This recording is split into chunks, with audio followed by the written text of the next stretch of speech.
Welcome back to Alchemical Astrology.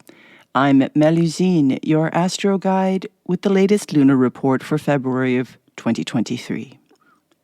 For those new to my channel, I am a classical Western astrologer using porphyry houses in my chart analyses. Before we dive into the Piscean waters where the moon presented herself anew, I wanted to share this amazing moment which I captured on my phone, but does not do justice to the live experience of seeing the two benefics in the night sky above my rooftop.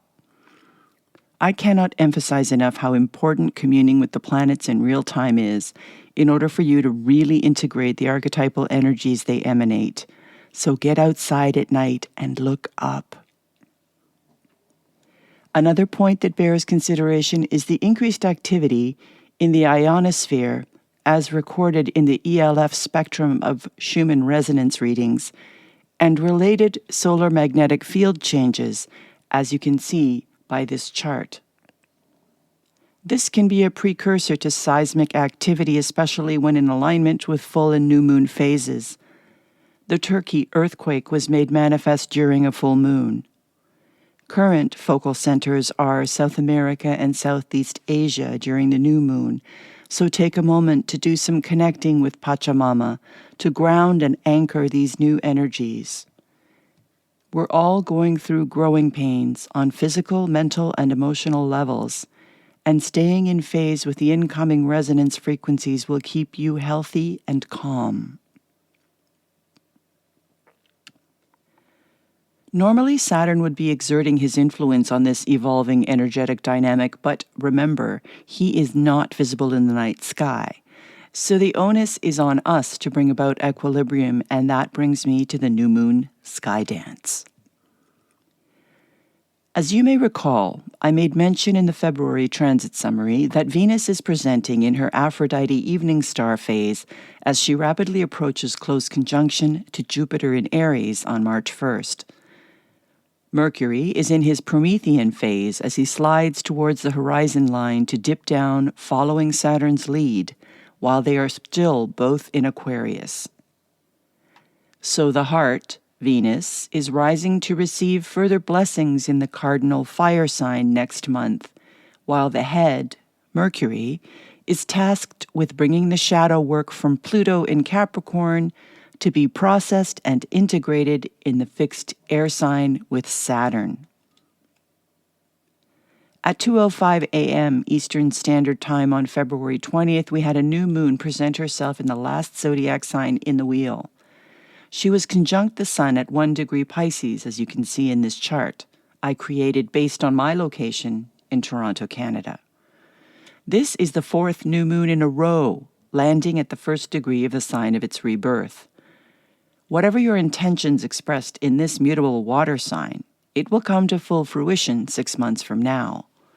But before you make these plans known to the universe, so it can conspire in your favor, there are a few details I'd like to share based on the planetary placements. First and foremost, Venus and Pluto are in anaretic degrees and sextiling each other. That is to say, they are in a favorable aspect of 60 degrees to each other, but in the last degrees of each of their signs.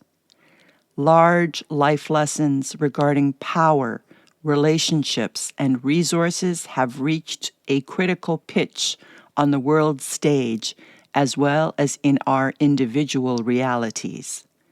You can expect to be tested in these areas of your life so you can prove your mastery. Venus is still within a 5-degree orb conjunct Neptune, and this points to your achieving that mastery by trusting your intuition, paying attention to your dream time, and making sure you don't fall into addictive behaviors as a form of escapism if things get uncomfortable. We have a stellium in Pisces that reinforces this leaning into a flow of inspiration from a higher source that every artist is familiar with when it comes to meeting your muse. It is said Neptune is the higher octave of love, the unconditional, selfless, non-binding variety, and we are being asked to up our game in this direction if we are to effectively navigate the weeks to come. As I'm going to be frank here, March is likely to throw some curveballs on the celestial and terrestrial playing fields we will need to be prepared to confront. The two luminaries are radiating their silver and gold light in the first decan of Pisces and are conjunct Saturn in a different sign. And although he is the ruler of the first decan of Pisces, as I said earlier, he's on a deep dive dredging the Aquarian plasma flow just before he goes into the anaretic degree of fixed air, and this considerably diminishes his capacity to put pressure on any of the planets at this point. However, he parks precisely in this placement on March 20th, October 3rd, and December 5th. You can be sure this will set the boundaries for the remainder of 2023. As Saturn ingresses into Pisces on March 7th until February 14th of 2026. But more on that in the March Astro Report. Another planetary pairing of note is the conjunction of Jupiter and Chiron in Aries. This effect will be felt from February 23rd to March 29th. The previous coupling of the Greater Benefic and the Wounded Healer was in 2009 in the sign of Aquarius. This is a new 14-year cycle that swings the lens onto your self-esteem and how you assert yourself. If this Chiron is your natal placement, then you can find yourself early in life being a people pleaser in an effort to prove your value to yourself. Looking for validation outside yourself can be further emphasized with Jupiter co-present as he expands everything he touches. But this may be just what the doctor ordered, so you can make the necessary adjustments under Jupiter's benevolent guardianship that will allow for that higher octave of love to flow into your heart and heal any traumas related to feeling unworthy. A sextile to Mars and Mercury will fuel this potential for purging old versions of yourself that involve toxic thinking patterns and dysfunctional methods of communication. All in all, this is a moment to heal, purge, and realign to prepare for the big shifts in the next month. The fixed star this new moon is cozying up with is Enif, in the nostril of Pegasus.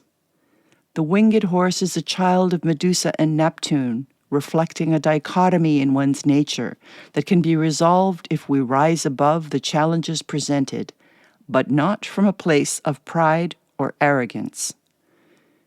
It also may be a harbinger of a change in weather, particularly related to ships and the ocean. The tarot card associated with the first degree of Pisces is the Eight of Cups. If ever a picture was worth 1,000 words, this image from the Rider-Waite deck is a precise encapsulation of everything I have just summarized here. Cups represent emotions, and the figure is clearly walking away from something that has proven unfulfilling to explore new terrain. It's a leap of faith, but any time you let go of the familiar, this is the bridge between what was and what could be. To assist you in bridging the gap, I recommend tapping into the energy of Galanthus nivalis, more commonly known as the Snowdrop. This incredible bulb has polarities associated with its essence, just like the two fishes in the sky pointing in opposite directions. It represents purity and the promise of spring on the one hand, as it emerges out of the snow to bloom. But it is found frequently in cemeteries, and with its blooms drooping like a grieving mourner, it is also associated with death. What better physical representation of the potential to transform in the most difficult of circumstances? We all need to cultivate this ability as we prepare for the ingress of Saturn into Pisces and the first dip that the slow-moving Pluto makes into the sign of Aquarius in March. The first degree of Pisces is associated with the element of silver, which is under the moon's rulership. Wear some silver jewelry in your new moon ritual practices to heighten the divine feminine's reflective properties and repel any negative vibes that impede your ability to fully access your subconscious communications in the dream time. Stay tuned for the March Astro Report, and don't forget to blow a kiss at the moon.